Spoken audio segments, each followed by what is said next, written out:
এই দোকান থেকে কখনো কেউ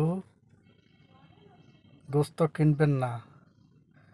এই যে দেখেন পানিতে বালতির ভিতরেও ওই যে বালতিটা দেখা যায়, বালতিটার ভিতরে ওই যে পানি গোস্ত ভিজাই রাখে।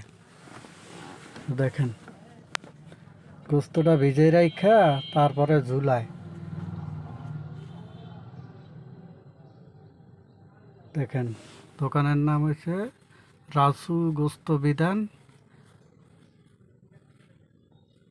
11 নম্বর সেক্টর, 7 নম্বর রোডে।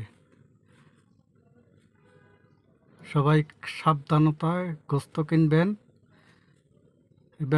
অসৎ ব্যবসায়িক গোস্ত পানিতে ভিজাই রাখে ওজন বাড়ানোর জন্য। সবাই সাবধান। আসসালামু আলাইকুম।